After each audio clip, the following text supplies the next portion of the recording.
ගණනාවක සිට අඛණ්ඩව විටින් විට තම මුහුණුවර වෙනස් කරමින් පැවතෙන ජාත්‍යන්තර සහ අභ්‍යන්තර ක්‍රියාවලීන් බද්ධ වූ ආර්ථික, දේශපාලනික, සමාජික සහ සංස්කෘතික ගතිකතාවයන් ජාලයක්.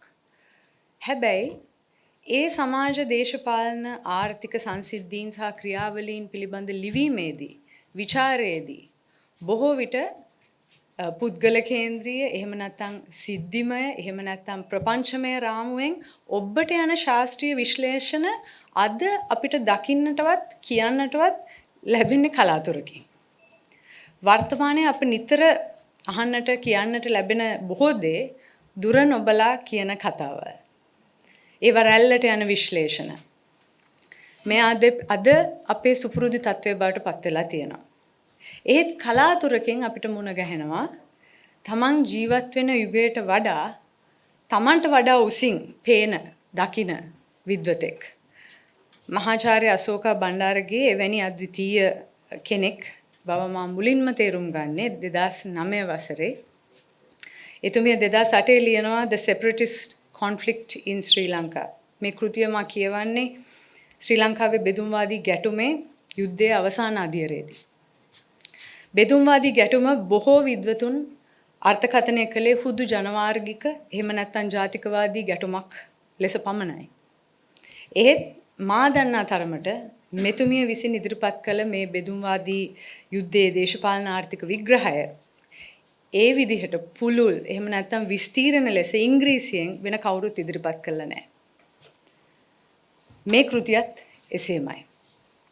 ශ්‍රී ලංකාවේ සහ ලෝකයේ අර්බුදය යන මේ කෘතියෙන් කියවෙන මූලික තර්කයක් වෙන්නේ අපි මේ දකින අර්බුදය අධ්‍යතන ගෝලීය සහ පශ්චාත් ගෝලීය ක්‍රියාවලිය සමග ඉතා තදින් බැඳී තියෙන බව. සියවස් ගණනාවක් තිස්සේ දිගහැරුණු යටත් විජිතවාදයත්, ඉන්පසු එන නව යටත් විජිතවාදයත්, ගෝලීය මූල්‍ය ධනවාදයත් මේ හැම එකෙම ඒ කූට ප්‍රාප්තිය එක්තරා විකාශනයක් හැටියට ලංකාවේ ණය අර්බුදය දකිනවා මෙතුමිය. ඒ වගේම දේශපාලනික සහ සමාජීය අස්ථාවරත්වයත් මෙතුමිය දකින්නේ ඒ කෝණේ.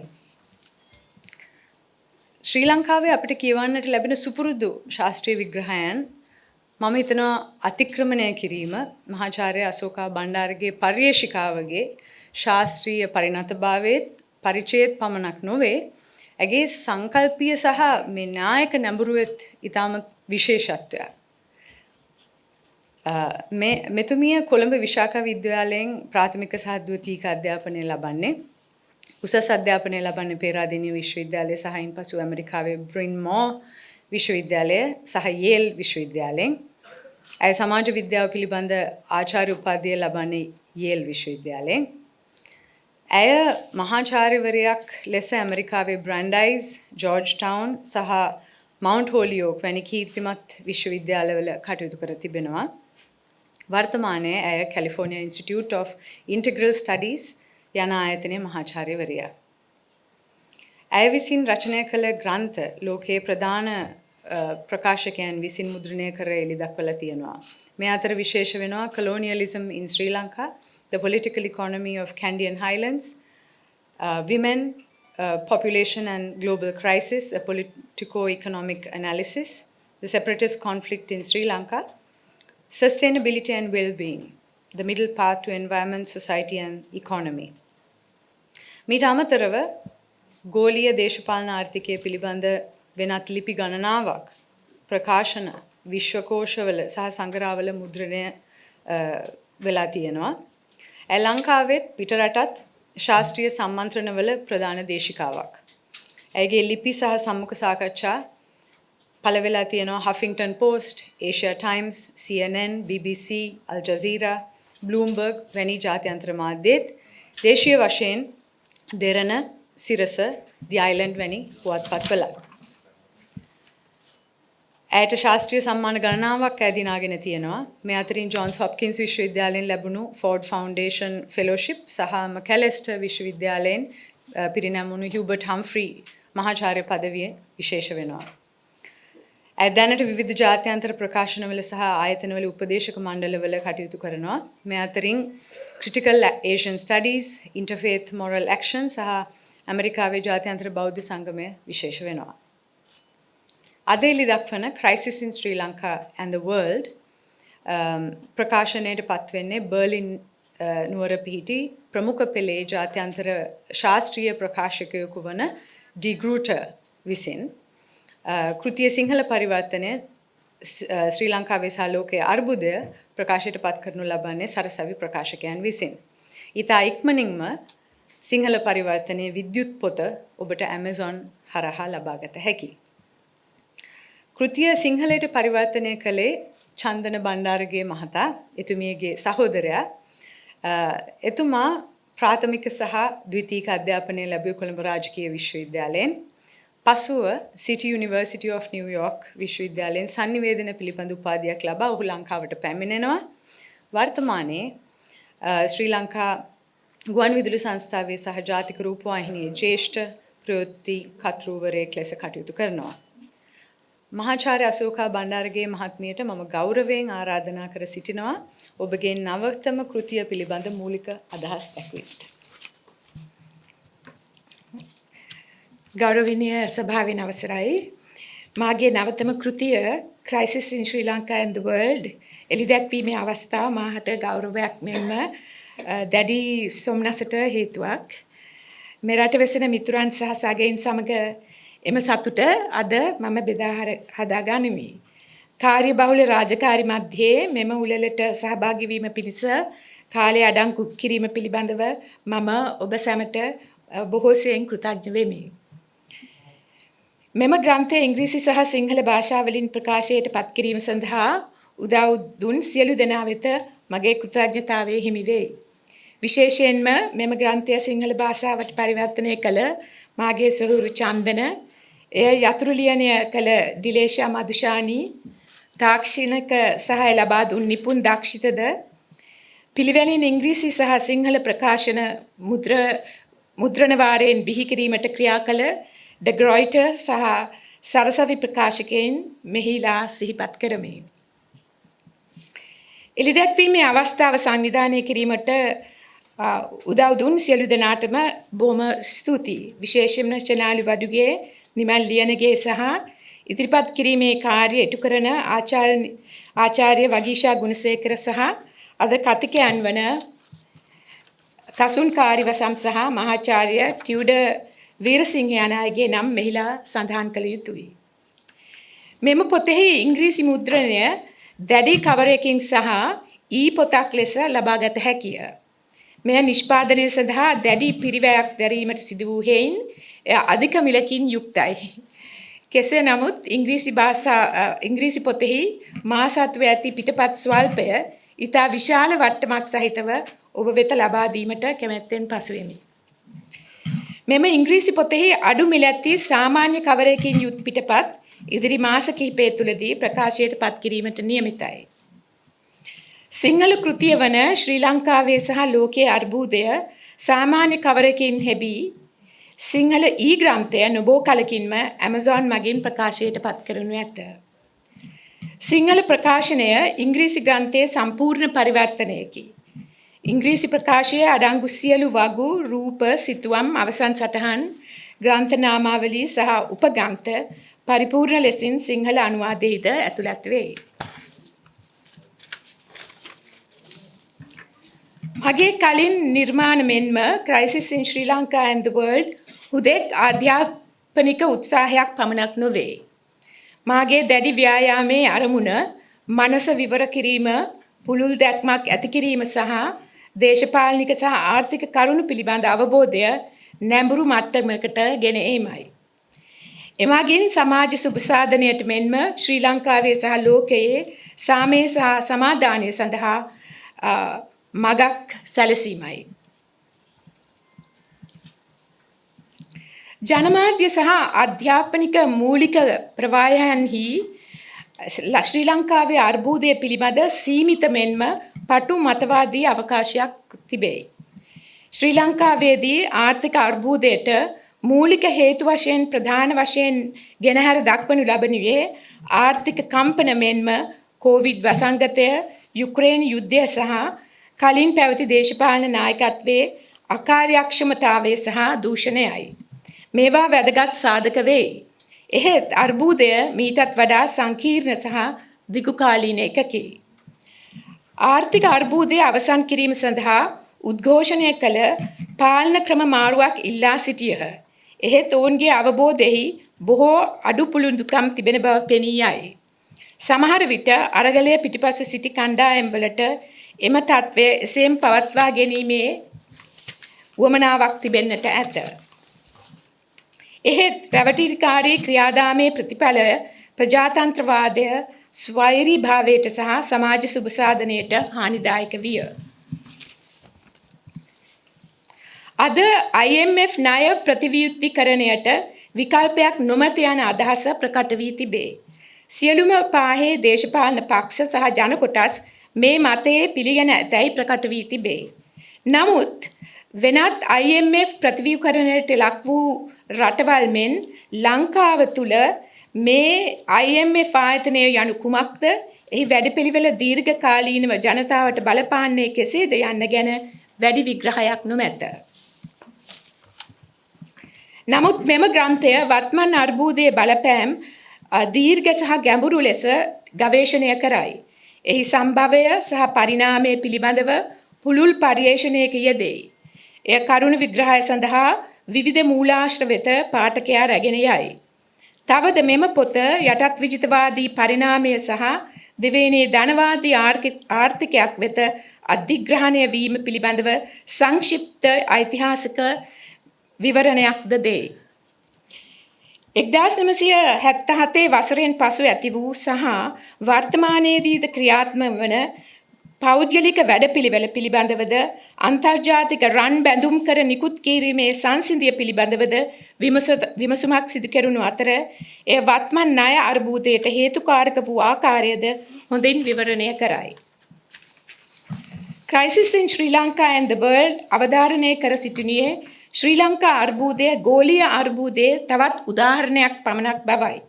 ගෝලීය දකුණේ වෙනත් රටවල්ද IMF ප්‍රතිවියුක්තිකරණ ක්‍රියාදාමය ආර්ථික අසමානත්වතාවය දුප්පත්කම සමාජ කඩාවැටීම් සහ දේශපාලන අස්ථාවරභාවය නිසා බැටකමින් පසුවෙයි.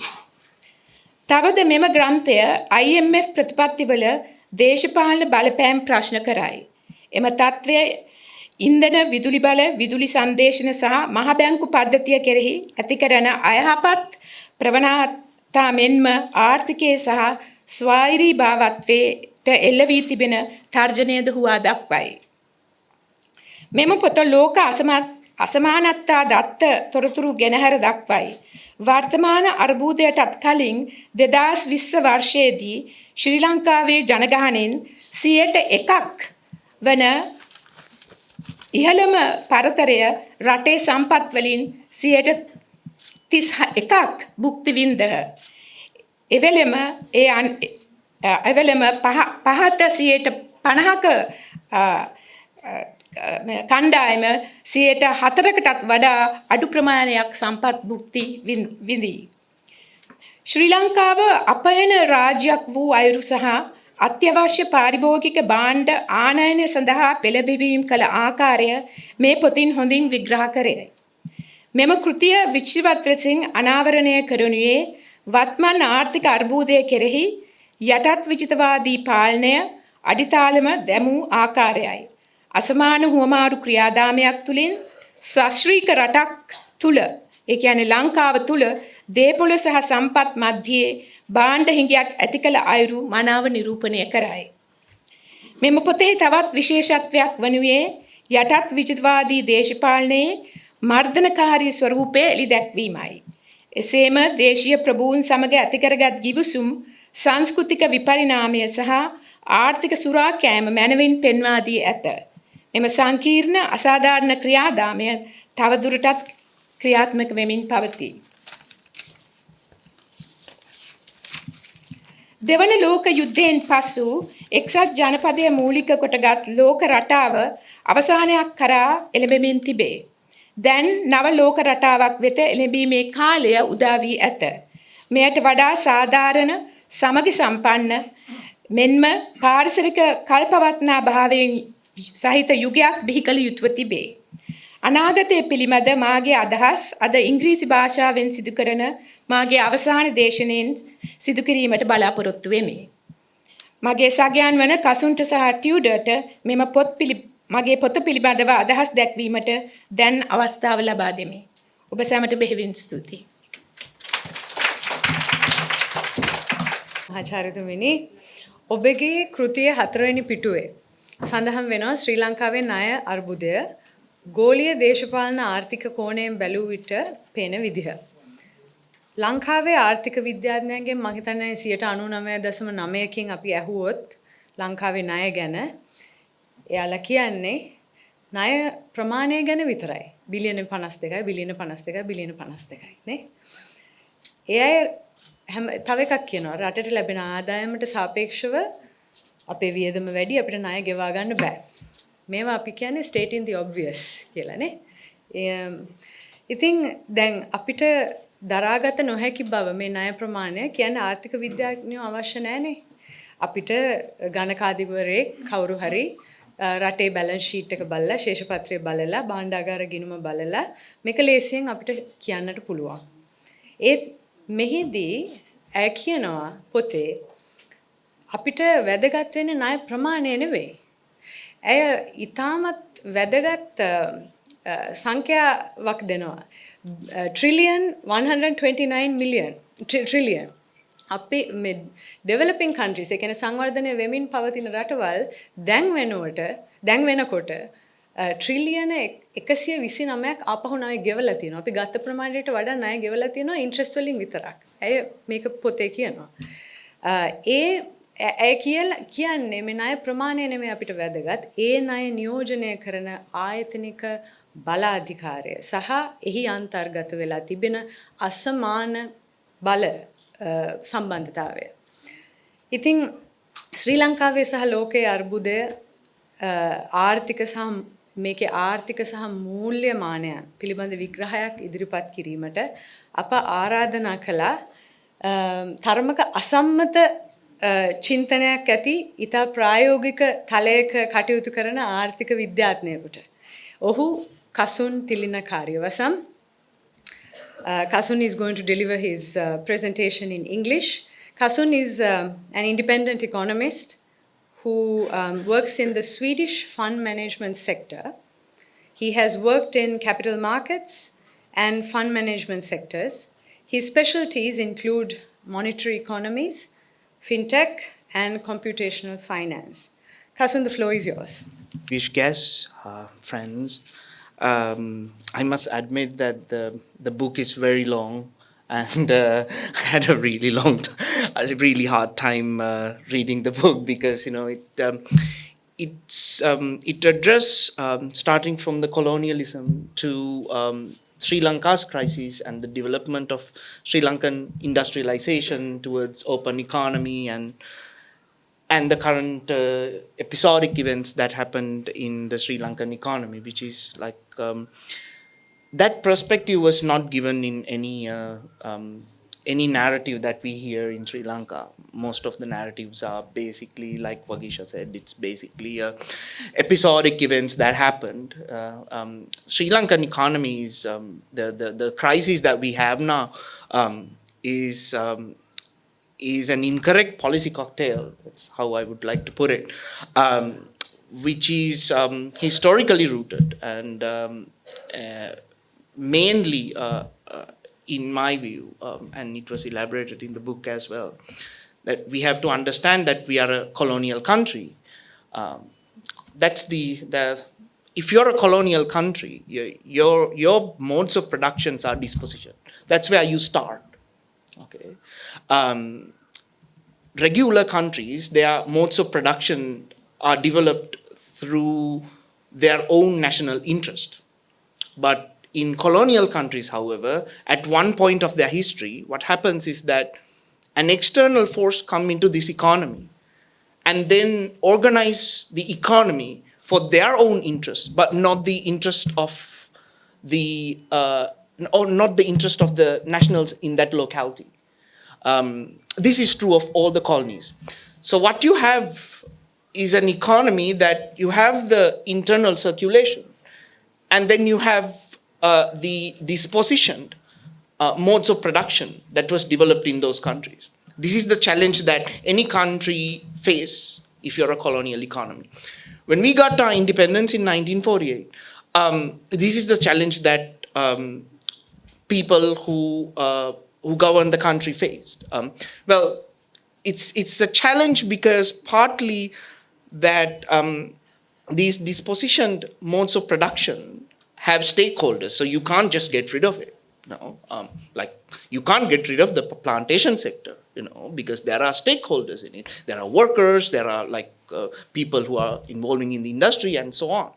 So you have to create a mediation plan, and that mediation plan, most countries that they struggle to create that mediation plan, and that's why their nationalist movement later on got disarrayed and did not continue.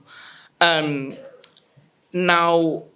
which is the same even in Sri Lanka, that we had these problems. Now, if you look, if I'm going to elaborate this modes of production disposition, that now in Sri Lanka, we have a massive population and a massive circulation in Monragal district, but we don't have railway in Monragal district. We have an industrial sector in the eastern province. We have a historical, that's why if you go to eastern province, we still have the highest population density. That's the historical residue of the industrial sector that we had, that we inherited from the pre-colonial era. And where is the railway there? You don't have railway in the eastern province.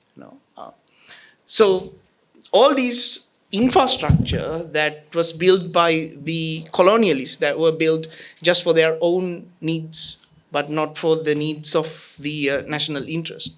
When we got independence, our leaders, they started developing the country and industrialize the country for our own needs.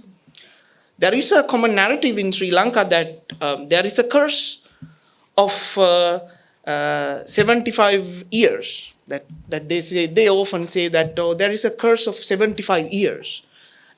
Most people who claim that there is a curse of 75 years would not be able to read or write 75 years curse, because by the time we got independence, our literacy rate was 30%. If you take Ethiopia, Ethiopia's literacy level is still 30.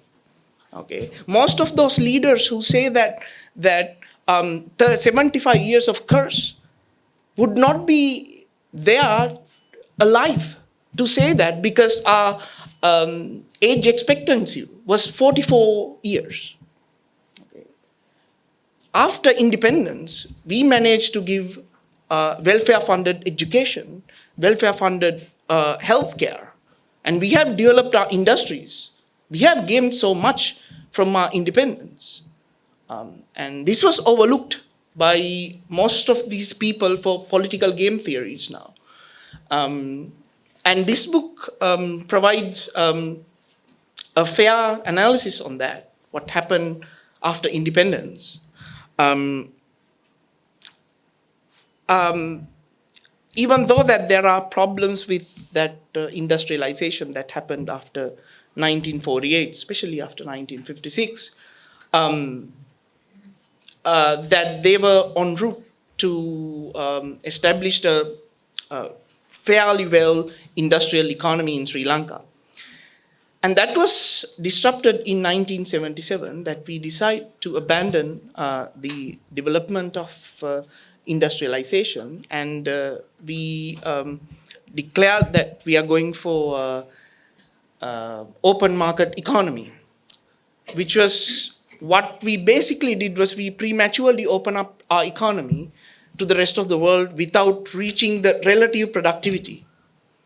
So when you open up an economy without an industrial plan, unlike in Dong Xiaoping, China, unlike in Doi Moi reform, Vietnam, what happens is that your productivity is low, so you will get inflows from the rest of the economy. Okay. Okay. Sri Lankan balance of payment was almost stable until 1977. And after 1977, it went into minus. And we mediated that minus balance of payment deficit by digesting debt and compensating our imported consumption. So this deindustrialization replaced unique radio with Sony radio. This deindustrialization replaced Cecil refrigerator with National refrigerator. National is a Japanese brand, if you don't know. So this premature deindustrialization inherited us a massive service sector, which is 59% of the total economy, which stays still a serious hurdle in the future attempt to industrialize the economy.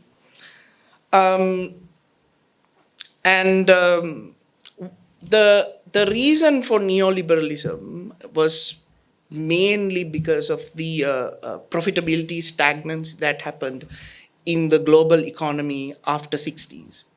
Neoliberals made the correct observation about the global economy. They said that the profitability is stagnant. That's true.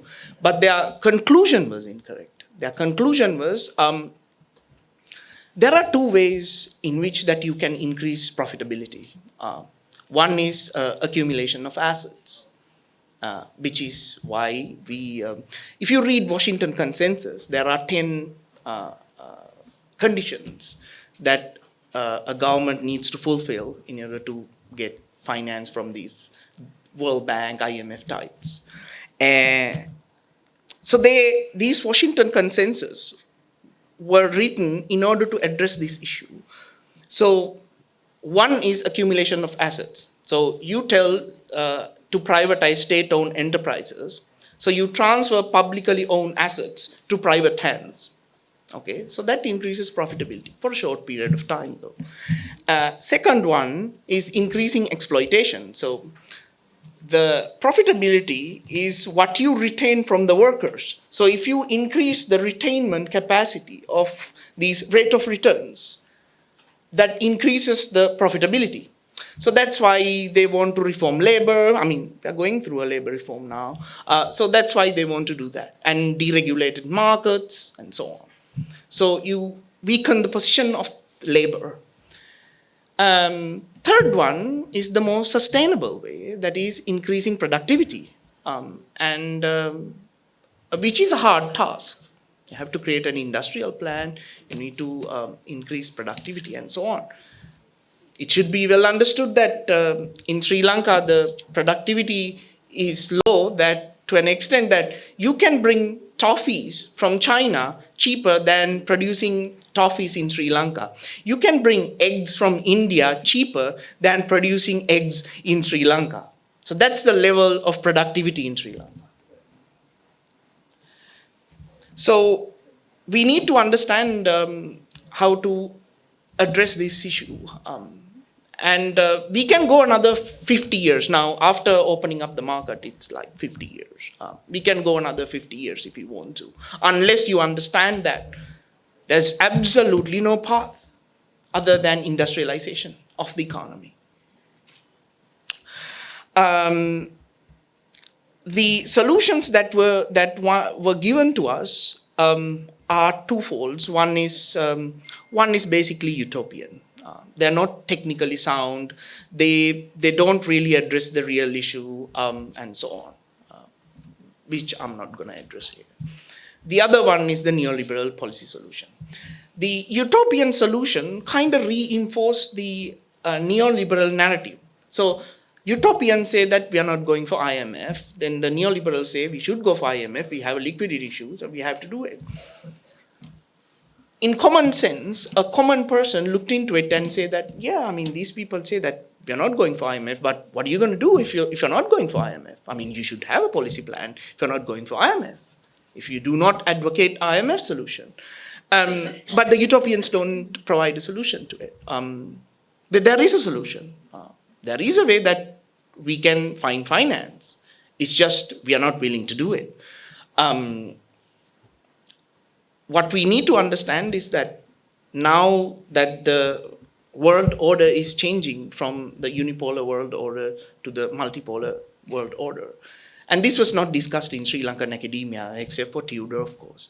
The reason was that most of these academic types, they don't live in real world. There was an article by Morgan Stanley, which is an investment bank. They wrote really good report about how you can position yourself in the multipolar world. I mean, they're not progressive. They are an investment bank. The reason they wrote it, because that's the reality. They live in real world. Unlike Sri Lankan academics who live in caves that were created by the NGOs. That's why they don't discuss about multipolarity, because that's not on the NGO agenda. Now, we need to understand that the whole multipolarity is a process that world is going to its natural state. China was the world's largest economy for 3,000-4,000 years, and it's going back to that natural state. What happened was that these countries went to neoliberal reforms. Now, this book provides a clear analysis of all these dots that we need to merge in order to understand Sri Lanka's crisis. Sri Lankan crisis, this book provides a way to position ourselves, our crisis, in the global economic and geo-economic crisis, which was not discussed. I think that this is the best intervention that Professor Asoka did for Sri Lanka. In Sri Lankan intellectual circles, this was not discussed. And but in this book, this provides a clear view and a historical build-up of this problem that we face right now. Sri Lanka, and most of the Sri Lanka's problems were understood in extremely unscientific and unempirical ways. Like, for an example, Sri Lankan debt. We were always told that the Sri Lankan debt is because of Chinese debt trap. But in fact, 47% of the debt is in ISBs, And ISB is the biggest problem why we had liquidity crisis even in the early days. Because ISBs are pro-cyclical, and also that they don't reflect countries' developmental rhythm. You have to become an advanced economy to absorb and digest the shocks to issue ISBs, because ISBs are extremely volatile financial instruments. So why did we issue ISBs? We issued ISBs so that the fund managers can make a lot of money. No, that's why we issued it. It has nothing to do with why, it has nothing to do with Sri Lanka's interest. I work for fund management sector, so I know how these instruments were made and the purpose of these instruments. These were secure instruments. These Western pension funds can park nicely and get a really good cut. Probably most of these Western people's pension funds should be there. I got to know that my pension fund is in one of those ISBs. So this is a speculative game, and Sri Lanka was played in it. And we have exposed our economy to that. And this was never discussed. But if you looked into even like the simplest terms, the composition of the debt, 47% of the debt is in ISBs. And in this book that Professor Asoka discussed this issue of Sri Lankan debt management, and she correctly points out that this is an issue with these mismanagement of the debt, which is basically everyone's analysis on Sri Lanka. I hope that you will read this book and get a much better perspective of Sri Lanka's crisis. Thank you very much for inviting me, and thank you very much for for your attention. You have a nice evening ahead. Thank you very much. Thank you, Kasun, for that insightful presentation. මේ පොතේ මේ එක තැනක you spoke about debt. මේ පොතේ එක තැනක තියෙනවා වචනයක් debt colonialism. ණය මත පදනම් වූ යටත් විජිතවාදය කියලායි මහාචාර්ය අශෝක මේක හඳුන්වන්නේ. මේ ණය මත පදනම් වූ යටත් විජිතවාදය බැඳී තියෙන්නේ අන්ත ප්‍රතිගාමී මානව විරෝධී දෘෂ්ටිවාදයක් සමග. මේ දෘෂ්ටිවාදය මෙහෙවන්නේ අර කසුන් ඉස්සෙල්ලා කතා කරපු මේ ගෝලීය එක නිකන් සුපිරි පන්තියක් ෆන්ඩ් මැනේජර්ස් වෙන්චර් කැපිටලිස්ට් මේකට කියන්නේ අපි ගෝලීය මූල්‍ය ධනපති පන්තිය මේක ලෝකෙ හැමතැනම තියෙනවා එක රටක විතරක් නෙවෙයි අපේ රටෙත් ඉන්නවා මේ උපරි පන්තිය මගින් සියලුම මේ ජාතික රාජ්‍යවල අපි වගේ රටවල් වල සියලුම ශේෂ්ත්‍රවල පාලනය ඔවුන්ගේ අතට ගනිමින් පවතින අවස්ථාවක තමයි ඔබ සහ මම අද ජීවත් වෙන්නේ. ඉතින් ශ්‍රී ලංකාවේ සහ ලෝකයේ අර්බුදය මේ අර්බුදයේ දේශපාලන සමාජීය සහ සංස්කෘතික මානයන් පිළිබඳ විග්‍රහයක් කිරීමට අපගේ ආරාධනය පිළිගෙන පැමිණ සිටිනවා කොළඹ විශ්වවිද්‍යාලයේ ශ්‍රීපාලි මණ්ඩපයේ ජනමාධ්‍ය අධ්‍යනාංශයේ මහාචාර්ය ටියුඩර් වීරසිංහ. මහාචාර්ය ටියුඩර් වීරසිංහ ගැන හැඳින්වීමක් ඇත්තටම කරන්න අවශ්‍ය නැහැ. අපි හැමෝම දන්න අපි කියවන බලන විද්වතෙක්. එතුමා උසස් අධ්‍යාපනය ලබන්නේ රුසියාවේ. පුවත්පත් කලාව සහ දර්ශනය පිළිබඳ ශාස්ත්‍රපති උපාධීන් සහ ජනමාධ්‍ය පිළිබඳ ආචාර්ය උපාධියක් එතුමා ලබාගන්නේ මොස්කෝව විශ්වවිද්‍යාලයෙන්. ඉන්පසු ලංකාවට පැමිණ කොළඹ විශ්වවිද්‍යාලයේ ශ්‍රීපාලි මණ්ඩපයේ ආචාර්යවරයෙක් වශයෙන් කටයුතු කිරීම ආරම්භනවා. ශ්‍රීපාලි මණ්ඩපයේ පීඨාධිපති වශයෙන් මම හිතන්නේ වසර කිහිපයක් ඔබතුමා කටයුතු කළා. අපි ප්‍රොෆෙසර් ටියුඩර්ගේ ලිපි සහ ග්‍රන්ථ රාශියක් අපි කියවලා තියෙනවා. ඒවා පොත්පත්වල සංග්‍රහවල ඒ වගේම මාධ්‍යයේ මෙතුමා කතා කරනවා. ඒ විදිහටම සම්මාන ගණනාවකින් පිදුම් ලැබූ කීර්තිමත් මහාචාර්යවරයෙක්. මේ සියල්ල අභිබවා එතුමාගේ මා දකින විශේෂත්වය නම් තමන්ගේ යුගය තමන්ට වඩා උසින් පේන තවත් විද්වතෙක්.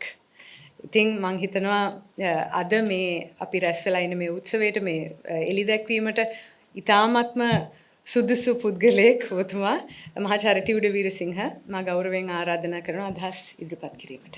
සුබ සන්ධ්‍යාවක් සියලු දෙනාටම. විශේෂයෙන්ම අපේ ගෞරවනීය ආරාධිත අමුත්තනි ඒ වගේම අද අපේ මේ ස්වේ ප්‍රධානම වීරවරිය බවට පත් වෙලා ඉන්න මහාචාර්ය අසෝකා බණ්ඩාරගේ මැතිණියනි මම හිතන්නේ වගීසා කිව්වා වගේම දකුණු ආසියාව විතරක් නෙමෙයි මම මේ පොත කියනකොට මට හැඟී ගියේ ඇත්ත වශයෙන්ම සමකාලීන මනුස්ස වර්ගයා මුහුණ පාලා තියෙන අර්බුදය ඉතාමත්ම ගැඹුරින්ම ස්පර්ශ කරපු ලෝකේ ඉන්න එක විද්වතිනියක් විදිහට. ඒ කියන්නේ මම හිතන්නේ විවාදයක් නෑ. මේක මම මුලින් ඉඳන් අගටම කියෙව්වා ඇත්ත වශයෙන්ම සිංහල පිටපතත් මට මේ PDF එකක් විදිහට හම්බුණා. ඒ වගේම ඉංග්‍රීසි පිටපතත් හම්බුණා. ඇත්ත වශයෙන්ම මේක කසුන් කිව්වා වගේ මේක හුදු ආර්ථික විග්‍රහයක් විතරක් නෙමෙයි.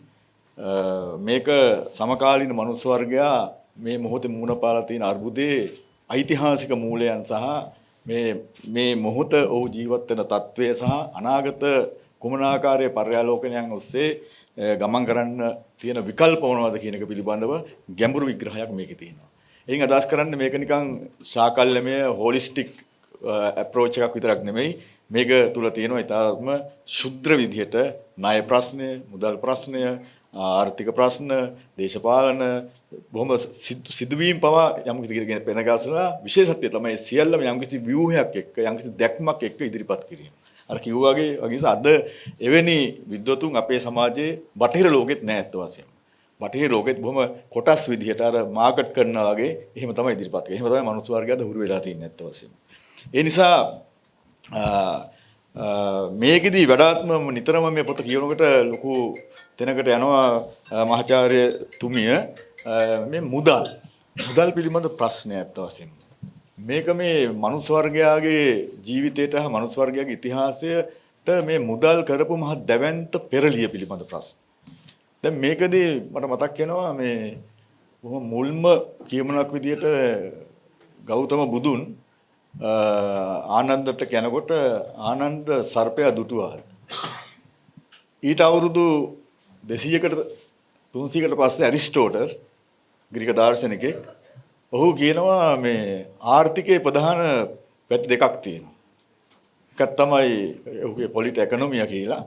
එතකොට ඒ කියන්නේ මිනිසුන්ගේ ජීවිතය පවත්වාගෙන යාම සඳහා අවශ්‍ය කරන අමුද්‍රව්‍ය අවශ්‍යතාවයන් ඉෂ්ට කර ගැනීම ඒ කියන්නේ මිනි කොස්මස් එකක්. ඒ කියන්නේ කුඩා ගෘහයක්. ඒ ගෘහය ඇතුලේ කර්මනාකරණය කරගෙන නිෂ්පාදනය කරන බෙදා හදාගෙන ජීවත් වෙන එක තමයි ආර්ථිකය. ඒක රටක් ගෙනකොට ඒක මැක්‍රෝ කොස්මස් එකක් බවට පත් වෙන එක ආර්ථික.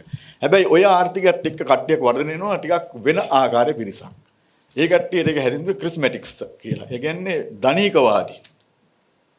මේ ධනිකවාදීන්ගේ විශේෂත්වය තමයි මුදල් දාලා මුදල් හොයන එක.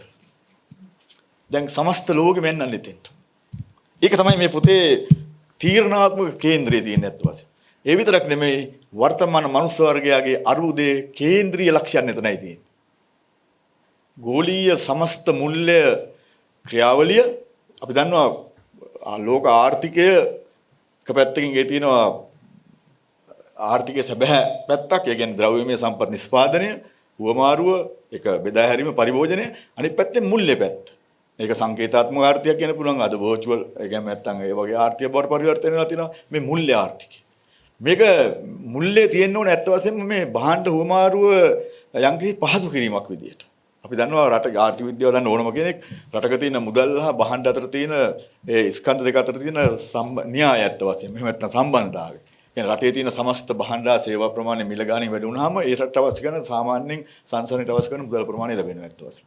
හැබැයි අද මේ හැමතැනම පෙන්වන දේ එකක් සමස්ත එක රටක හැම රටකමත් සමස්ත ලෝකයේමත් දැවැන්ත මුල්‍ය අතිරික්තයක් තියෙනවා. ඒක තමයි මම ඊයේ කිව්වේ. ඒක තමයි ෆයිනෑන්ෂල් කැපිටලිසම්. මුල්‍ය ධනවාදය. මේ මුල්‍ය ධනවාදය අද කිසිම දෙයක් නිෂ්පාදනය කරන්නේ නැතුව පුදුමාකාර විදිහට මුදල් නිෂ්පාදනය කරනවා. මේකේ ප්‍රධානම නිෂ්පාදකයාද ඇමරිකා එක්සත් ජනපදය. ඇමරිකා එක්සත් ජනපදයේ ඇත්ත වශයෙන්ම මාසෙකට ඩොලර් බිලියන 85ක් මුද්‍රණය කරනවා. සෑම විටම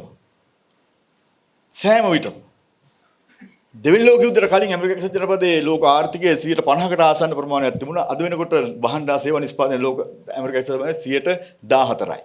මුල්‍ය නිෂ්පාදනයේ 65%යි. මෙන්න මේක තමයි මේ තියෙන ලොකු පරස්පරතාවය.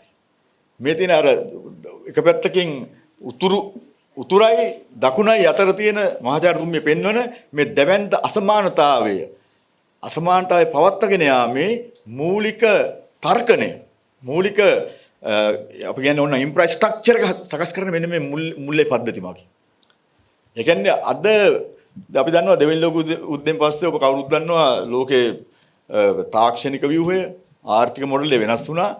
ඒකත් එක්කම ඇත්ත වශයෙන්ම ඩොලරය කියන එක මූලික තැනකට ආවා. බ්‍රෙටන් වුඩ් මේකත් එක්කම ඒකට පරිවාර විදිහට IMF මේකේ බරපතල විසාකච්ඡා කරනවා. ලෝක බැංකුව සහ අනිත් ඒ වගේ ගැට් සංවිධාන ඒ වගේ සංවිධාන බිහි වුණා. ඒව තමයි පහුගිය අවුරුදු 100කට ආසන්න කාලයක් 60 70ක් මේ ලෝකේ පාලනය කළේ ඇත්ත වශයෙන්ම. දැන් මේ පාලනය කරන්නේ. එතකොට ඒ අය ඩොලරය මුල් කරගෙන සමස්ත ලෝකයේ සියලුම ආර්ථිකයන් හසුරුවීමේ යන්ත්‍රණය සකස් කරගත්තා.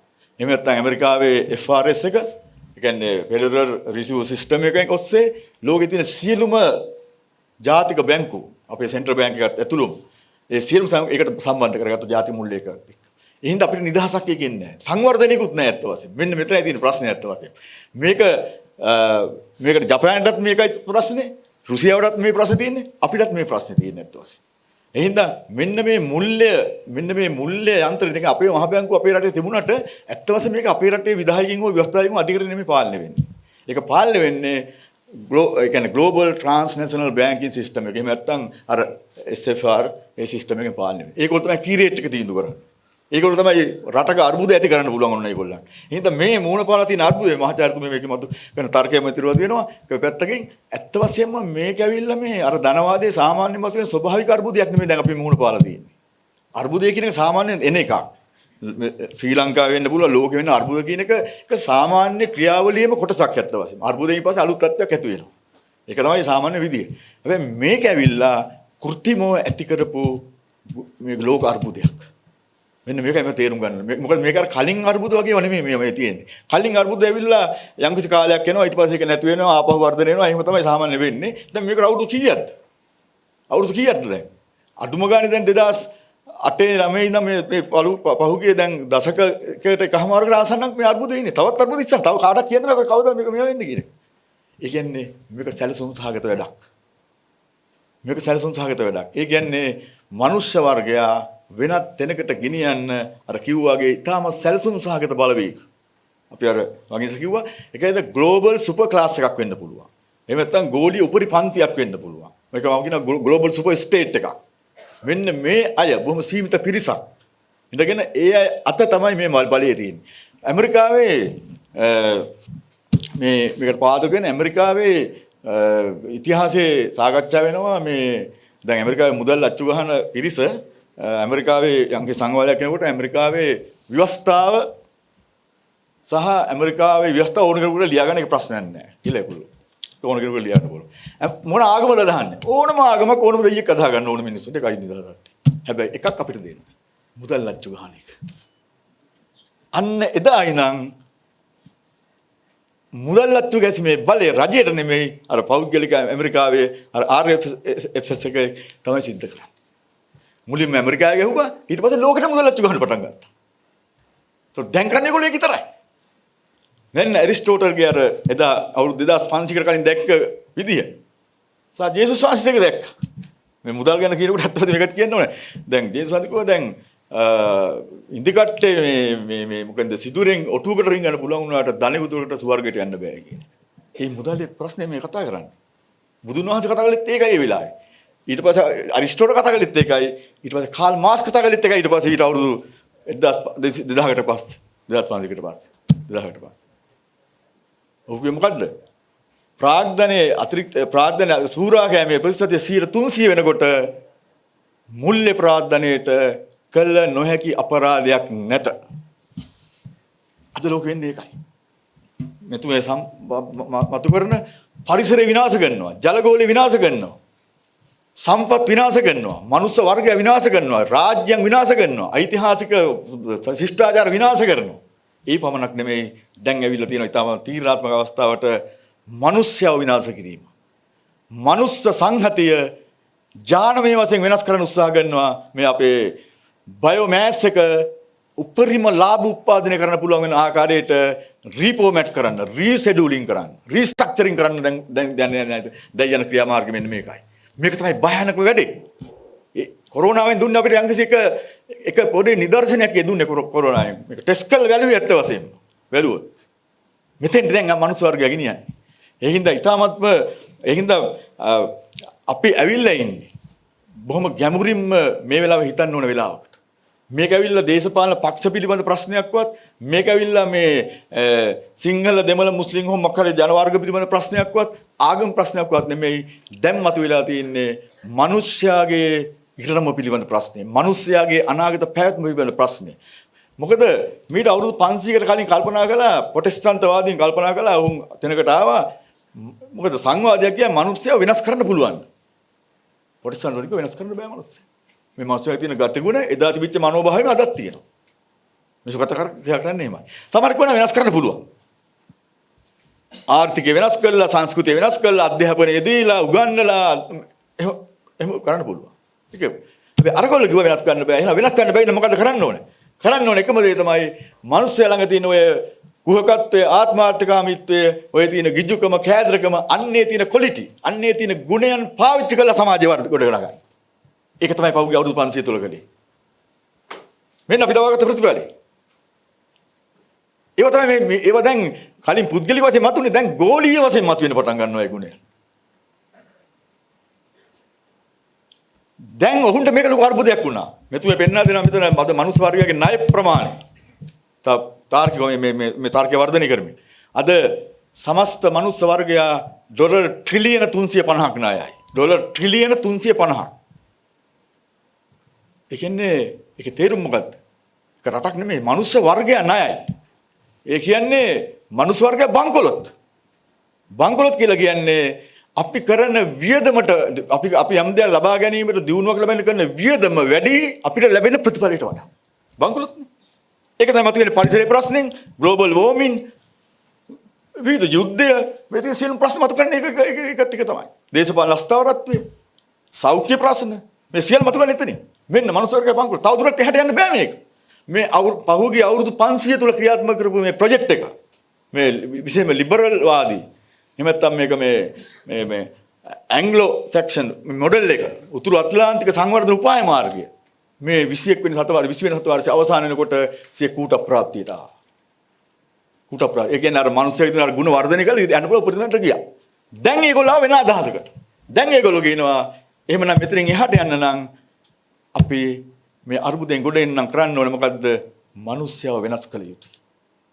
මිනිසාව වෙනස් කළ යුතුයි. අවුරුදු 530ක වෙනස් කරන්න බෑ කියලා. දැන් කොහොමද වෙනස් කරන්න උත්සාහ කරන්නේ? ජෙනෙටිකල් ස්ට්‍රක්චර් එක. ජාන ව්‍යුහය වෙනස් කරන්න උත්සාහ කරන්නේ දැන් මිනිස්සයා. ඒක වෙනස් කිරීමත් එක්ක තමයි ඊළඟ ස්ටෙප් එකට යන්න උත්සාහ කරන්නේ. ඊළඟට ඇත්ත වශයෙන්ම මේ පහුගිය අවුරුදු 40 තුළ ජීවත් වුණ හෝමෝ සේපියන් දැන් ක්‍රමානුකූලව හෝමෝ ටෙක්නිකස් කෙනෙක් බවට පරිවර්තන වෙමින් පවතිනවා. තාක්ෂණික මිනිස්සෙක් බවට පරිවර්තන වෙමින් පවතිනවා. මොකද ඒක ලාභයි හෝමෝ සේපියන්ට වඩා මේ යුගයේ හෝමෝ ටෙක්නිකස් ලාභයි කම්පැනි වලට. සහ ලෝකයේ මූල්‍ය සමාගම් වලට. මෙතනයි තියෙන ගැටලුව. දැන් මෙහිද මේ වෙලාවේ තියෙන ලොකුම ප්‍රතිවිරෝධය මෙන්න මෙතනයි තියෙන්නේ. දැන් මෙතුමේ මතු කරන මේ පොතේ මේ තියෙන කාරණා අති දැවැන්ත දත්ත ප්‍රමාණයක්. ඒක නෙමෙයි ඒකට ඊට වඩා වැදගත් වෙන්නේ මේක මගින් විශ්ලේෂණය කළා අපිට ගන්න පුළුවන් අනාගත දර්ශනය මොකක්ද? අපි අනාගත දර්ශන දැන් මනුස්ස වර්ග මේ වෙලාවේ ජීවත් වෙන්නේ කිසිම අනාගත දැක්මකින් තොරව. කිසිම රාජ්‍ය නායකයෙකුට නෑ අනාගත දැක්මක්. කිසිම විශ්වවිද්‍යාල හෝ කිසිම බුද්ධිමත් ප්‍රජාවේ සමස්තයට බැලුවොත් එහෙම දැක්මක් නෑ. තමන්ගේ ජනතාවන් තමන්ගේ මනුස්ස වර්ගය කොහෙද ගෙනියන්නේ කියන්නේ. පහුගිය ඉතිහාසයේ තිබුණ ප්‍රධාන දෘෂ්ටිවාද තුනක් මනුස්ස වර්ගයාගේ අනාගතය සම්බන්ධයෙන්, මිනිස්යාගේ අනාගතය සම්බන්ධයෙන්, රාජ්‍ය අනාගතය සම්බන්ධයෙන්, සංස්කෘතිය, අධ්‍යාපනය හැම ප්‍රශ්න සම්බන්ධයෙන් උත්තරයක් තිබුණා. ඒක තමයි ජාතිකවාදය, ලිබරල් වාදය සහ කමියුනිස්ට් වාදය. මේ තුනම අර්බුදයට ගියා. තුනම නේ මුලින්ම පළවෙනි එක ජාතිකවාදී අර්බුදයට ගියා. දෙවෙනි ලෝක යුද්ධයත් එක්කම ඊළඟට අර්බුදයට ගියා කමියුනිස්ට් වාදය. ලිබරල් වාදය විතරයි ඉතුරු වුණේ. පහුගිය අවුරුදු 30 තුල ලිබරල් වාදය තමයි පශ්චාත් නූතනත්වය තුල එකම ජයග්‍රහණී මතවාදී බවට පරිවර්තන වුණේ ලෝකෙ පුරා. දැන් ඒකත් අර්බුදයට ගියා. මීට හැට යන විදිහක් නෑ මනුස්ස වර්ගය. ඒ කියන්නේ මේ නන්නත්තර වෙලා ඉන්නේ මිනිස්සු. මෙන්න මේ වගේ තැනකදී තමයි මෙන්න මේ වගේ කෘතිවල වැඩි වැදගත් වෙන්නේ. දැක්මක් අවශ්‍යද මනුස්ස වර්ගයට කවදාටත් වඩා. කොච්චර තොරතුරු තියමුණත් අර විශ්වවිද්‍යාල අපි කියන ඩේටා දෙනවා, දත්ත දෙනවා, තොරතුරු අපි කියන ජීවත් වෙන ඉන්ෆර්මේෂන් සොසයිටි එක. ඉන්ෆර්මේෂන් සොසයිටි එකට ප්‍රශ්න විසඳන්න බෑ. තාක්ෂණයට ප්‍රශ්න විසඳන්න බෑ ඇත්ත වශයෙන්. මේක ඇවිල්ලා ආර්ථික අර්බුදයක් නෙමෙයි. මේ පොතේ සඳහන් කරන විදිහට මේක ඇවිල්ලා රාජ්‍ය පාලන අර්බුදයක් නෙමෙයි. මේක ඇවිල්ලා crisis in humanity. මනුෂ්‍යත්වයේ අර්බුදයකට මුහුණ පාලා තියෙනවා. මනුෂ්‍යත්වයේ අර්බුදෙට මුහුණ පාලා. අන්න ඒකයි සකස් කරන්න ඕනේ. අන්න ඒ සඳහා මම හිතන්නේ ඉතාමත් වැදගත් පර්යාලෝක එහෙම නැත්නම් වැදගත් මේ යථා දර්ශන කීපයක් මේකෙන් ඉදිරිපත් වෙනවා. අවසානයේ පොතේ අවසානයේ. අද ගෝලීය වශයෙන් මුල් පදනේ භූ දේශපාලනික ප්‍රශ්න සම්බන්ධයෙන් සහ ශුද්‍ර මිනිස් මිනිස්යා මුණ පාලා තියෙන ප්‍රශ්න වල. ඒ හින්දා මම හිතන්නේ කාලීන වශයෙන් මේ කෘතිය අපේ රටට විතරක් නෙමෙයි. සමස්ත ලෝක බුද්ධි ප්‍රජාවට නැවත හිතා බැලීම සඳහා අපි මේ ආපු ගමන. සහ අලුත් අදහස් මේ තියෙන අර්බුදය තුල මොන විදිහට වර්ධනය කරගන්න ඕනද කියන එක පිළිබඳව. අපි මේ ආපු දේවල් දැන් මොකද දැන් අපේ රටට දැන් උත්සාහ කරනවා තවදුරටත් මේ පරණ ලිබරල් වාදී මේවා නැවත අත්දැක බලන්න. බලන්න අර්බුදය තවත් වැඩි වෙනවා. ඒකයි වෙන්නේ. එහෙනම් අලුත් අදහසක් අවශ්‍යයි. එහෙනම් මේක ප්‍රංශයේ රුසියාවේ දැන් සාකච්ඡා කරනවා. ඒකට කියනවා පෝත් පොලිටිකල් තියරි කියලා. හතරවෙනි දේශපාලන න්‍යාය. ඒතකොට ඒ සඳහා මම හිතන්නේ අපේ ලංකාවේ පළවෙනි වතාවට ඊට සඳහා යම්කිසි ප්‍රවේශයක් ගන්න පුළුවන් කෘතියක් විදිහට මේක සලකන්න පුළුවන් ඇත්ත වශයෙන්ම. ඒ කියන්නේ අලුත් දැක්මක් එක්ක මිනිස්සයා කොහොමද ඉස්සරහට ගෙනියන්නේ? මේ මිනිස්සු. ඒතකොට මේකේ ඒක බොහොම සවිස්තරව වර්ධනය කරලා තිනවා අන්තිම කොටස. ඒ හින්දා මේ අපේ අපි මේ ජීවත් වෙන මොහොත අපි ගැඹුරින් අපි අවබෝධ කරගන්න අවශ්‍යයි. ඒ නිසා මම හිතන්නේ මේ කෘතිය පිළිබඳ ලොකු සංවාදයක් ඇති වෙන්න ඕනේ. විශ්වවිද්‍යාල මට්ටමින් ඒ වගේම විවිධ දේශපාලන පක්ෂ මගින් එහෙනම් මේ කෘතිය නිකන් හුදු ශාස්ත්‍රීය කෘතියක් විතරක් විදිහට නෙමෙයි මම දකින්නේ.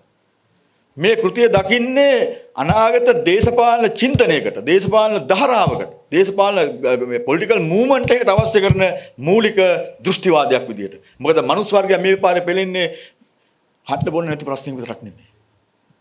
මම්මාවත් තුළ හෝ ඉඳුන් හිටුන් වල තියෙන ප්‍රශ්නයක් නෙමෙයි. ලොකුම දෛත්‍රතාවයේ විශිෂ්ට ශ්‍රේෂ්ඨ උත්තරීතර අදහස් නැතිකමේ දෛත්‍රතාවය. මිනිස්යාට ජීවත් වෙන්න බෑ අදහස් වල නේතරව. මිනිස්යා තමයි එකම සත්වයා මේ ලෝකේ ජීවත් වෙන තමන්ගේ පැවැත්ම තමන්ට ප්‍රශ්නයක් වෙලා තියෙන්නේ. ඒ ප්‍රශ්නේ निराකර ගැනීම සඳහා මිනිස්යා නිරන්තරවම අදහස් සමාගෙන යනවා. ඒ අදහස් හරි වෙන්න පුළුවන්, වැරදි වෙන්න පුළුවන්. පහුගිය අවුරුදු 300 තුල සමාගෙන ගියේ අදහස් තුනක්. එකක් තමයි ජාතිකවාදය, ලිබරල් වාදය, කොමියුනිස්ට් වාදය. ඔය මිත්‍යාව වෙන්න පුළුවන්. එහෙම හිතුව යථාර්ථ. නමුත් අදහසක් අවශ්‍යයි මිනිස්යාට. ප්‍රශ්නේ තියෙන්නේ මේ වෙලාවේ ඒක නැහැ. රාජ්‍ය නායකින්ට නැහැ, ජනතාවට නැහැ, බුද්ධිමතුන්ට. එහෙනම් මේ වෙලාවේ බුද්ධිමතුන්ගේ කාර්යය තමයි නව අදහසක්, නව දැක්මක් මනුස්ස වර්ගයට සම්පාදනය කිරීම. මේ ඒක නැතුව මේ අර්බුදයෙන් ගොඩ එන්න බෑ. මේක මම මේක කෘත්‍රිම නිර්මාණය කරපු අර්බුදයක්. මේක අනිත් කට්ටිය ගෙනියන්න හදන්නේ මනුස්ස වර්ගයට එරෙහි වෙන තැනකට. හෝමෝ ටෙක්නිකස්ලාගේ යුගයකට ගෙනියන්න හදන්නේ. ඒකින්ද බොහොම ලේසි මේකෙන් දෙන හොඳ දෙයක්. අපි නිතර සාකච්ඡා කරන ප්‍රශ්නයක් මෙතන. ඒ කියන්නේ මේ යුගයේ තියෙන ප්‍රධාන ප්‍රතිවිරෝධතාවය තියෙන්නේ ඒක පන්ති ප්‍රතිවිරෝධතාවයක් තියෙන පුළුවන් යම්කිසි ප්‍රමාණයක්. ජාතික ප්‍රතිවිරෝධතාවයක් තියෙන පුළුවන්. කියන්නේ ග්ලෝබල් සුපර් ස්ටේට් එකයි මේ නැෂනල් ස්ටේට් අතර ප්‍රතිවිරෝධතාවයක් තියෙනවා. හැබැයි ප්‍රධාන ප්‍රතිවිරෝධතාවය මම හිතනවා වර්ධනය වෙන්නේ හෝමෝ ටෙක්නිකස්ලා හා හෝමෝ සේපියන්ස්ලා අතර. අන්න ඒක මනුස්සත්වයේ ප්‍රශ්නය. අන්න ඒක තමයි අනාගත මතවාද වලට සියලුම දේශපාලන පක්ෂ වලට හා බුද්ධමය ප්‍රවාහ වලට නැවත හිතා බැලීමට සිදු වෙන. ඒ සඳහා මම හිතා හොඳ ප්‍රවේශයක් අපේ මහාචාර්යතුමිය අශෝකා බණ්ඩාරගේ මේකෙන් සම්පාදනය කරනවා. බොහොම ස්තුතියි. ඇත්තටම ලංකාවෙත් අපිට නැත්තේ දෘෂ්ටියක් ප්‍රබුද්ධ සමාජය මං හිතන්නේ බුද්ධිමය වශයෙන් බංකොලොත් වෙලා ඉන්නවා මේ අවස්ථාවේ.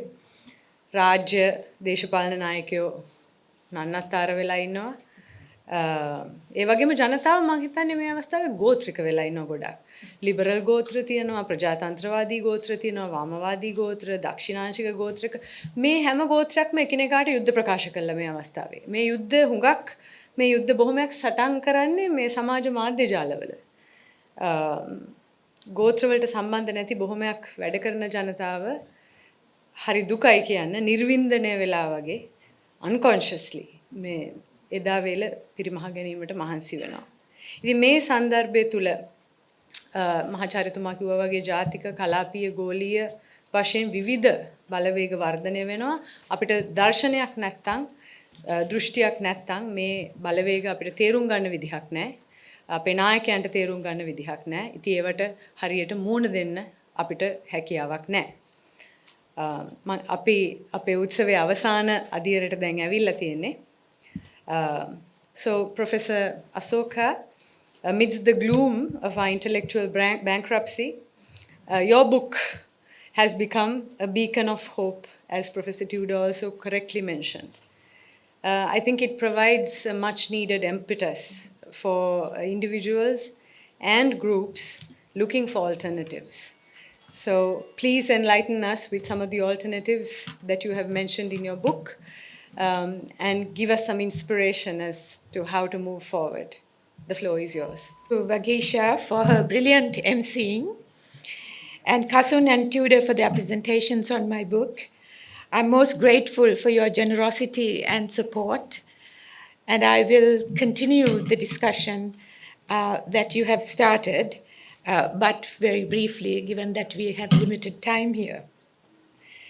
I said earlier that I would talk about futures and alternative scenarios, but before I do that, we have to recognize some basic geopolitical realities.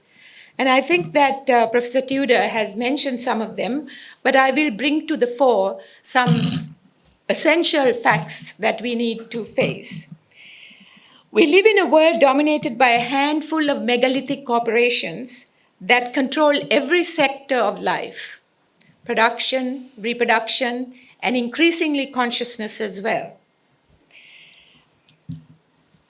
As I have discussed in Crisis in Sri Lanka and the World, BlackRock, the financial investing firm, is said to be ruling the world.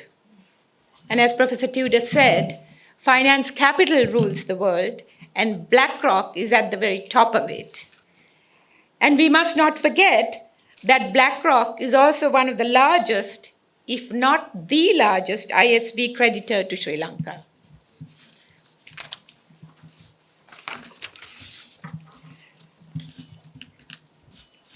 A small elite of less than 1% of the global population controls much of the wealth and income in the world. According to Oxfam International, the richest 1% had nearly twice as much wealth as the rest of the world put together over the past 2 years. These are essential facts, and the inequality is growing. So the future of the planet and of humanity lies in the hands of this billionaire class. Like the colonial elites before them, they work in collaboration with local elites, putting profit and self-interest before environmental sustainability and human well-being. Given neoliberal cooperative deregulation, there are hardly any controls now over the expansion of artificial intelligence, robotics, genetic engineering, and other market-cum technological advances which are changing the nature of life on the planet fundamentally. In fact, the CEOs of some of the artificial intelligence firms are asking for regulation because things have gone so much out of control. The future that is envisioned by the World Economic Forum's post-COVID Great Set is a technological and market-based utopia. A world where all the resources are owned and controlled by the global corporate elite and their local partners, while the masses of humanity own nothing but are said to be happy. By this, they mean that the people will become passive, robotic transhumans merged with technology. It seems that the brave new world that Aldous Huxley predicted in 1931 is already here. It is a world where people come to adore the very technology and consumerism that undo their capacities to think and feel. That is a world and countries like Sri Lanka dominated by corporate media and corporate-funded organizational propaganda which use the language of freedom, democracy, human rights, and even environmental sustainability. And this is particularly so in the case of social media. A few years ago, US State Department Undersecretary for South Asia referred to Sri Lanka as a valuable piece of real estate in the Indian Ocean. As discussed extensively in my book, and as we all know, Sri Lanka's strategic location in the heart of the Indian Ocean, in one of the busiest maritime trading routes, has made Sri Lanka the locus of geopolitical rivalry and external intervention. China, India, and the USA, as well as others, are competing to control local ports, land, and other natural resources. The dominant neoliberal policy framework, including IMF debt restructuring, seeks to privatize and commoditize state-owned land, enterprises, and other assets and transfer ownership to corporations, mostly foreign-owned. So where does this leave Sri Lanka and the ordinary Sri Lankan people? When independent farming communities are dispossessed of their land and uprooted from their ancestral homes by agribusiness, they are turned into a disposable surplus population. And this is a global phenomenon which is happening around the world. Those who are able to leave the island, go abroad, especially the young professionals, are leaving in droves, leaving the country open to further exploitation by external forces and their local collaborators. And this again is not just a future scenario, this is what's happening right now. The country is subjected to all manner of political, economic, and military interventions. And just to give one or two examples, one being the wind power project in Mannar, awarded to the Indian Adani company, despite its abysmal environmental record. And another is the signing of the controversial AXA and SOFA military agreements with the United States. If the current trajectory of unregulated neoliberal economic policies and subservience to foreign political and military interests continue, there would not be an independent economy or sovereign state of Sri Lanka, or even a unique culture for that matter. Sri Lanka is already a neo-colonial appendage, the locus of a proxy war between great powers. What is yet another scenario for the world and Sri Lanka? The hype of technology and market utopia aside, can humanity and life survive on planet Earth if the current trajectory of unregulated corporate expansion is allowed to continue? That is, the unregulated corporate expansion dominated by finance capital, as the professor mentioned. There's plenty of evidence all around us, like the wildfires raging in Canada right now, that unless the climate emergency is addressed with more than symbolic gestures and false solutions, such as the Paris Climate Agreement and carbon trading, environmental and social collapse will hasten the demise of the human species itself. Like many countries in the global south, Sri Lanka has a minuscule carbon footprint. Yet, Sri Lanka is a country most affected by extreme weather events. Sri Lanka is faced with massive coastal erosion with adverse impact on 55% of her shoreline. The island is also identified with the highest relative risk of being displaced by disaster in South Asia. In other words, the very environmental and social survival of the island are at stake. So, is there another future scenario besides the extreme technomarket utopia on the one hand and environmental collapse and the extinction of biodiversity, including human species, on the other hand? Many look to China and the BRICS as the alternative to the imperialism of the US and the West, that is, in demise. But we need to ask if BRICS also present a new partnership model, or if it is continuing the model of domination, particularly if one looks at the relationship between India and Sri Lanka. Albert Einstein said that the significant problems we have cannot be resolved at the same level of thinking with which we created them. There's a recognition that these problems are human created, and therefore we need to have human solutions. We need a transformation of consciousness from the prevailing domination paradigm, which is based on the dualism of self versus the other, which is based on excessive individualism and competition. We need a shift to a collective and ecological paradigm which is based on the truth of interdependence. That is, that we are part of nature and that we are part of each other and that we cannot survive without upholding that interdependence, whereas that the dominant framework, the techno-capitalist framework, is built on fragmentation and separation. So this fundamental reality needs to be faced, and we have to recognize ourselves as a species in nature rather than becoming an appendage to the market and technology, which is what is happening right now.